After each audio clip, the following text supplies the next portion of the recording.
भाषा संस्कृतम् मृदुल भाषा संस्कृतम्। आज की संस्कृत कक्षा में आप सबका स्वागत है और आज हम जानेंगे संस्कृत में अनुवाद कैसे बनाते हैं।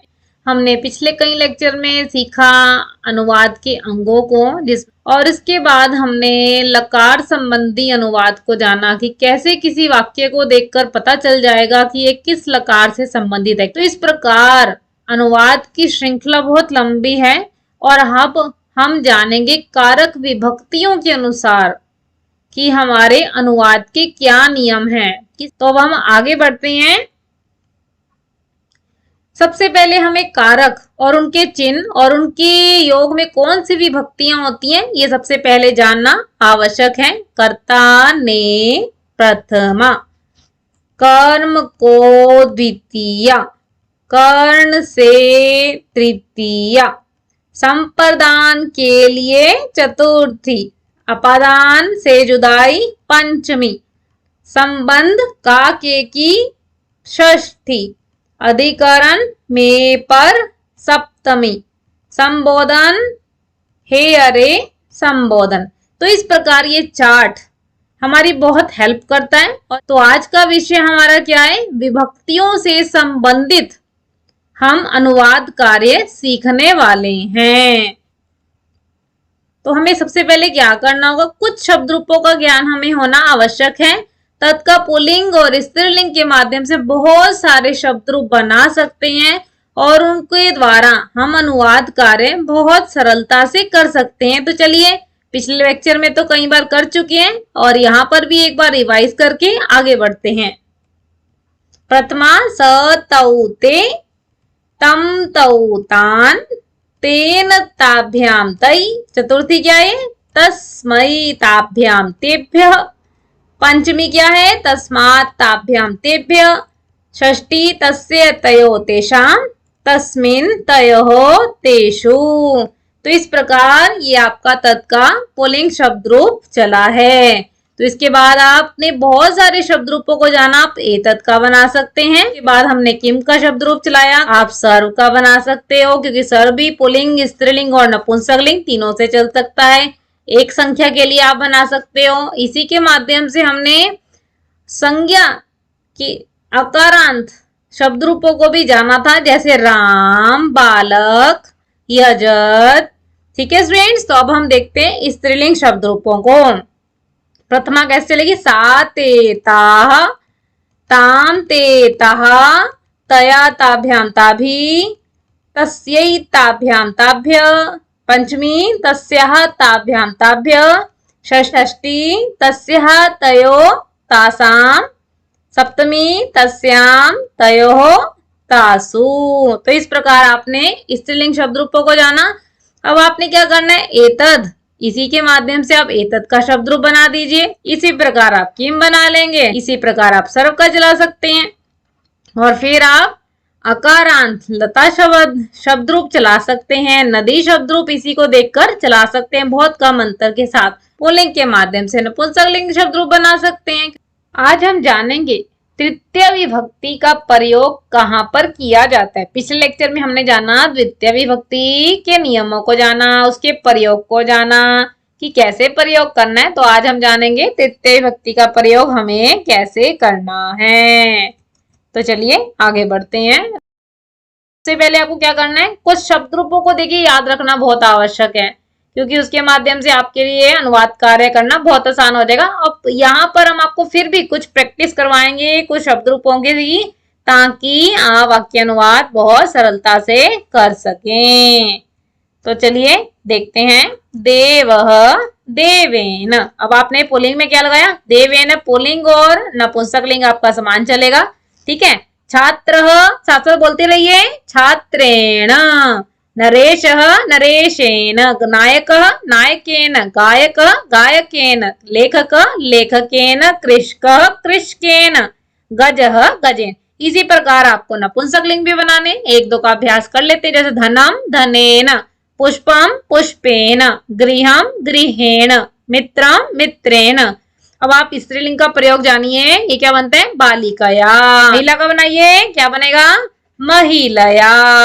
ठीक है स्टूडेंट्स, लता का लतया, यमुना यमुनया, नदी नत्या। अब इकारांत वाले में क्या करना है, आपने ई हटानी है और जिसके साथ ई लगी है उसको अक्षर को आधा कर देना है, ये बना नद्या। ठीक है स्टूडेंट्स, जननी जनन्या, देवी का बनाइए, ई की मात्रा हटाइए, उस अक्षर को आधा कीजिए, देव्या। ऐसे ही नगरी बनाएंगे, नगरिया। मुनि का बनाओगे, मुनिना। जब भी आप याद करें मुनि और साधु इकट्ठे चलाएं, बहुत कम डिफरेंस के साथ ये शब्द रूप समान रूप से चलते हैं। तो इस प्रकार कुछ हिंट माइंड में बिठाने जरूरी हैं कि तृतीय विभक्ति पुल्लिंग में कैसे चलती है, नपुंसक लिंग में कैसे है, स्त्रीलिंग में कैसे है, और इकारांत या उकारांत में कैसे इनका प्रयोग किया जाता है। अब हम श्लोक के माध्यम से इसको जानते हैं। सत्येन रक्षते धर्मो विद्या योगेन रक्षते मृजया रक्षते रूपम कुलम वृतेन रक्षते। अब आप यहाँ चेक कीजिए, अब आपको दिखा दिया हमने तृतीय विभक्ति कहाँ पर कैसे बनी है। यहाँ है सत्येन, ठीक है, ये बना योगेन, मृजया ये स्त्रीलिंग का प्रयोग है, वृत्तेन तो यहाँ पर ये क्या है, तृतीय विभक्ति का प्रयोग इस श्लोक में किया गया है। तो कुछ अभ्यास कार्य भी करके देख लेते हैं। स जलम स्नानम करोति, वह जल स्नान करता है, थोड़ा सा जोड़ दीजिए, जल से स्नान करता है। ठीक है, तो आप क्या लगाओगे द्वितीय में, आपने याद की थी ना, अभी क्या बनाई थी हमने नपुंसक लिंग में, फलेन जलेन, स जलेन स्नानम करोति। और एक नियम यहाँ पे भी अभी आगे हम बताएंगे, और अभी यहाँ पर प्रयोग कर रहे हैं, तो यहाँ भी देख ले, साधन, जिस भी साधन का प्रयोग हो रहा है उसमें हमने लगानी है तृतीय विभक्ति। बालः चमसः क्षीरम पिबति, बालक चम्मच से, क्षीर माने दूध के लिए या पानी के लिए प्रयोग किया जाता है, चम्मच माने चम्मच से, क्या साधन हुआ, चम्मच, चमसेन, क्या बनाओगे, चमसेन। हस्तः हस्तेन, राम हस्तेन चित्रम नयति, हाथ से चित्र को लेकर जाता है। श्रीश फेनकेन, फेन कहते हैं साबुन को, फेनकेन वस्त्रम शालयति। देखिए कितना आसान हो गया जब हमने तृतीय विभक्ति के प्रयोग देखे। यहाँ पे आप देखिए पुल्लिंग के प्रयोग को, स्त्रीलिंग के प्रयोग को, और इसी को देखकर आप बनाते जाइए।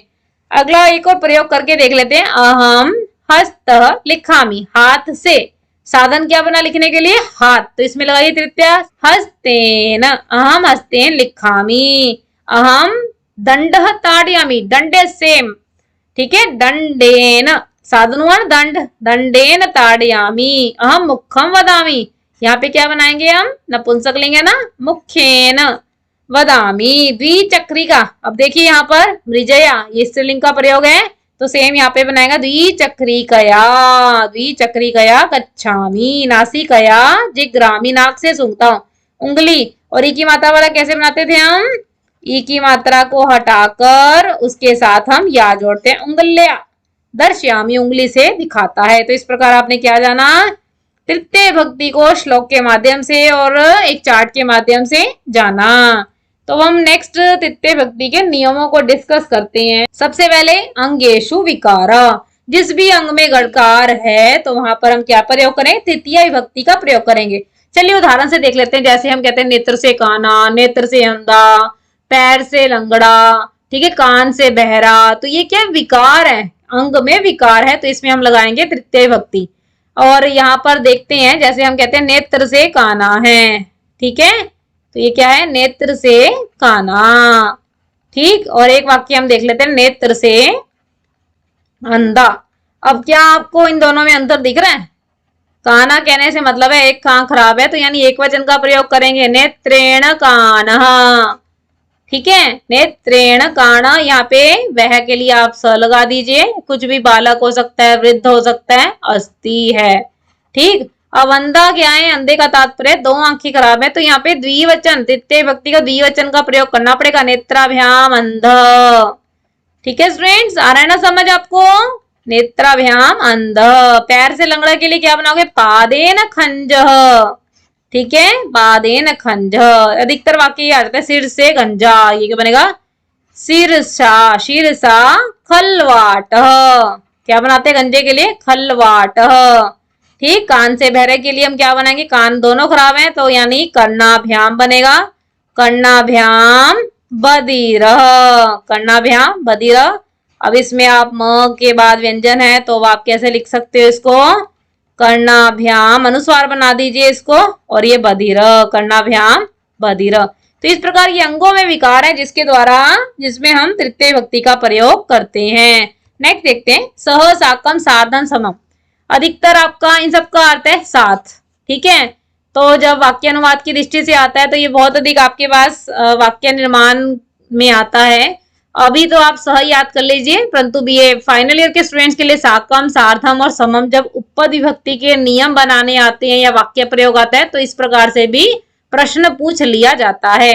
तो चलिए एग्जाम्पल से समझ लेते हैं। जो अधिकतर पेपर में आता है वो आता है या तो राम सीता के साथ वन गया या वन जाता है, ठीक है। प्रेजेंट पास्ट ये आप चीजों आपको बड़ा ध्यान से समझना है क्योंकि इसका प्रयोग हम लकारों में पहले डिस्कस कर चुके हैं, ठीक है। राम, और अगर हम थोड़ा सा वाक्य स्त्रीलिंग का आगे ले आते हैं और उसका पीछे, सीता राम के साथ वन जाती है या वन गई, ठीक है। तो इस प्रकार आ वाक्य सेम। अब जिसके साथ तो वहां लगाइए तृतीया। पुल्लिंग में क्या बनाई थी, देव की देवेन, राम रामेण, और सीता की क्या बनाई थी, आपने अपने श्लोक में देखा था ना, सीतया, मृजया बना था ना, लतया, सीतया, ये आपकी तृतीय भक्ति है। आगे आप देखिए ये बनेगा राम सीतया वनम गच्छति। अगर ये पास्ट का हो जाएगा तो ये क्या बनेगा, यहाँ पे आप अगर पास्ट का बना देती हूँ एक बार, यहाँ पे क्या बनेगा, गतवान। अगर पुल्लिंग है तो गतवान और अगर स्त्रीलिंग है तो गतवती, ठीक है स्टूडेंट्स। तो ये आपका साथ का प्रयोग इस प्रकार आपको तैयार करना है। पिता पुत्र के साथ रहता पिता पुत्रेण सह गच्छति, ठीक है। साथ के लिए सह का भी प्रयोग आपको यहाँ पर करना है। तो नेक्स्ट देखते हैं कौन सा नियम है, साधन योग। अभी आपने जो इससे पहले वाले चार्ट में प्रयोग देखा कि चम्मच से दूध पीता है, जल से स्नान करते हैं, तो वहां क्या था, ऑटोमेटिकली साधन ही था, ठीक है। हाथ से लिखता है, डंडे से मारता है, डंडे से चलता है, तो ये साधन है। आंखों से देखता है, कानों से सुनता है, तो ये क्या है, साधन। तो साधन के योग में तृतीय भक्ति का प्रयोग आता है। जो पेपर में अधिकतर आपकी परीक्षा की दृष्टि में आता है, राम श्याम लता, ऐसा कुछ भी कलम से लिखता है, ठीक है। कलम से, कलम क्या हो गया आपका साधन, लिखने का साधन हुआ कलम। तो कलम में तृतीय भक्ति लगाइए, क्या बना, कलमेन, राम कलमेन लिखति, ठीक है। तो इस प्रकार आप वाक्य निर्माण बहुत सरलता से कर सकते हैं। नेक्स्ट देख लेते हैं कौन सा नियम है तृतीय भक्ति, अलम। बहुत बार आपकी परीक्षाओं में भी पूछ लिया जाता है, जैसे शोर मत करो, ये वाक्य बहुत अधिक आता है, झगड़ा मत करो, गुस्सा मत करो, लालच मत करो, ठीक है। तो इस प्रकार शोर के लिए हम क्या करते हैं, कोलाहलम, ठीक है। तृतीय लगाइए, तृतीय भक्ति कोलाहलेन, मत करो माने अलम, यहां लगा दीजिए आगे अलम कोलाहलेन। ये अनुस्वार का प्रयोग इसलिए क्योंकि साथ में साथ वाला वर्ण आपका व्यंजन है, अलम कोलाहलेन, कोलाहलेलनम। ऐसे भी कर सकते हो कि स्थान परिवर्तन करने से इसके अर्थ में परिवर्तन नहीं आता। जैसे झगड़ा, झगड़ा को क्या बोलते हैं, विवाद, अलम विवादेन, ठीक है। इस प्रकार जैसे आप कहते हो घबराओ मत, अलम संभ्रमेन, ऐसे वाक्य का निर्माण हम कर सकते हैं। चिंता मत करो, चिंता की अब स्त्रीलिंग की तरह बनेगा, चिंतया, अलम चिंतया। वार्ता, बात मत करो, अलम वार्तया, ठीक है। तो थोड़े से प्रयोग आपको या फिर शब्द रूपों को याद रखना आवश्यक है ताकि आप अनुवाद कार्य बहुत सरलता से कर सकें। नेक्स्ट नियम देखते हैं, जिस चिन्ह से किसी व्यक्ति वस्तु का बोध हो, यानी पुस्तकों से क्या लगता है, वह शिक्षक लगता है। तो ये चिन्ह हो गया जिससे हमें पता चला। तो यहाँ पे आप तृतीय लगा देंगे, पुस्तकें ज्यादा हैं तो तृतीय का बहुवचन का प्रयोग करना है, पुस्तक पे आता तो एक वचन पुस्तकेन आप प्रयोग कर सकते हैं। वह तिलक से पंडित लगता है, तिलकेन पंडितः प्रतीयते, ठीक है। नेक्स्ट देख लेते हैं क्या बनाएंगे। अगला नियम है हमारा, तुल्य अर्थ वाले समा सदृश योगे तृतीय षष्ठी। यहाँ पे आपके पास चॉइस है, या आप तृतीय भक्ति का प्रयोग कर लीजिए या फिर षष्ठी विभक्ति का भी प्रयोग आप कर सकते हो। जैसे राम शाम के समान है, शाम के तुल्य है, ठीक है। तो ऐसे वाक्य भी थोड़े परीक्षा में कम पूछे जाते हैं, परंतु बीए फाइनल ईयर में बहुत आते हैं, शुद्ध शुद्ध में भी आएंगे आपको और वेरी शॉर्ट क्वेश्चन में भी और उपपद व्यक्तियों के जब आप वाक्य निर्माण करेंगे तब भी। ठीक है, शाम के समान, या तो या आप इसमें तृतीया लगा लीजिए। ठीक है, ये श्यामेन बन गया। या षष्ठी विभक्ति का प्रयोग करना है तो श्यामस्य, रामः श्यामस्य सदृशः अस्ति। ठीक है फ्रेंड्स, तो इस प्रकार आप तृतीया और षष्ठी विभक्ति में इसके वाक्य निर्माण कर सकते हैं।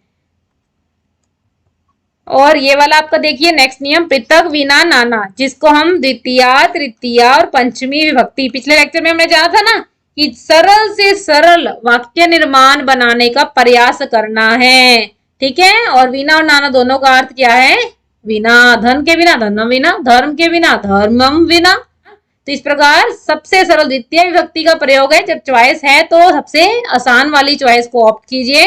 तो इस प्रकार इस लेक्चर में हमने क्या जाना, तृतीय विभक्ति के नियमों को कहां पर इसका प्रयोग किया जाता है, कैसे ये श्रृंखला खत्म नहीं हुई है, क्योंकि हमने सप्तमी विभक्ति तक सभी नियमों को याद रखना है और जानना है। इसलिए एंड तक इस सीरीज को चलाया जाएगा और एक एक लेक्चर बहुत इंपॉर्टेंट है। कोई भी लेक्चर आप स्किप ना करें अगर अनुवाद करना सीखना चाहते हैं। तो चलिए, इस तरह आपने विभक्तियों के नियमों को जाना। क्वेरी है तो आप पूछ सकते हैं, आपकी कोई सजेशन हो नेक्स्ट लेक्चर के लिए तो वह भी आप कमेंट बॉक्स में बता सकते हैं। इसके नोट्स आपको डिस्क्रिप्शन बॉक्स में दिए गए हैं, आप डाउनलोड करके पढ़ सकते हैं। अगर आपको ये लेक्चर अच्छा लगा तो आप इसे लाइक कीजिए, ज्यादा से ज्यादा फ्रेंड्स के साथ शेयर कीजिए। और संस्कृत सीखना चाहते हैं, अनुवाद कार्य को बहुत सरलता से जानना चाहते हैं तो चैनल को सब्सक्राइब भी कीजिए। आप हमें फेसबुक और इंस्टाग्राम के पेज पे भी फॉलो कर सकते हैं। तो इस प्रकार फ्रेंड्स ये लेक्चर कई सीरीज में चलने वाले हैं, क्योंकि तो इनकी सीरीज के साथ बने रहें ताकि आपको संस्कृत में अनुवाद करना बड़ी आसानी से समझ आ जाए। ठीक है फ्रेंड्स, फिर मिलेंगे, तब तक के लिए आप सबको हृदय से धन्यवाद। नमो नमः।